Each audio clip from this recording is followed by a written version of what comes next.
There's some extreme weather happening around the country. Yeah, absolutely. You know, we're not too far away from where these fires are burning. Correct. We just happen to not be in line with the prevailing winds at the moment, and that's taken all that terrible air quality, pushed it over the Great Lakes and the north and east.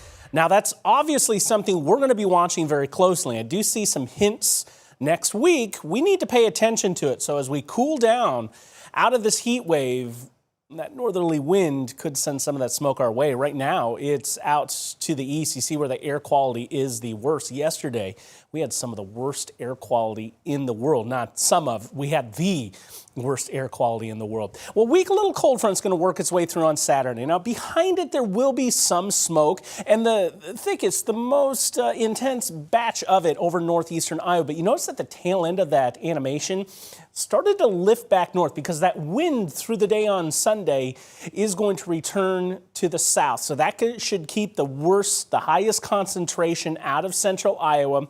Worth watching.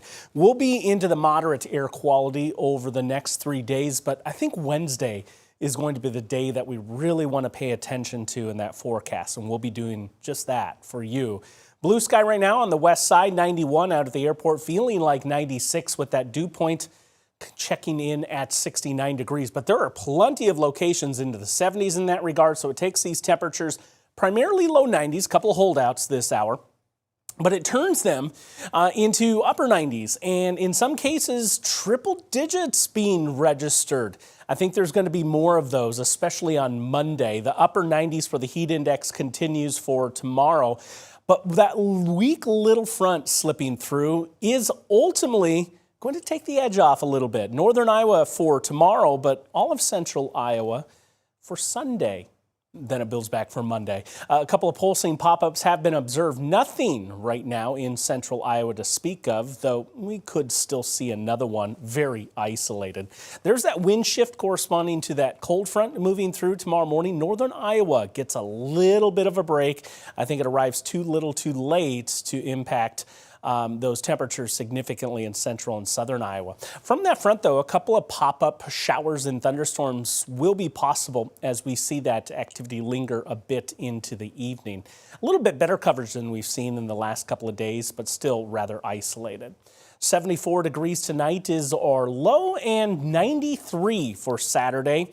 One of those pop-ups most notable, especially south of I-80. So there's that little bit of a reprieve in northern Iowa. Definitely makes up for it when it comes to the heat index in here as well. So those marks today in the upper 90s. Tomorrow, I do think we could hit triple digits again. But in contrast, the northern part of the state gets that little bit of a break from the humidity than everyone on Sunday. It's really a non-factor when it comes to the heat index.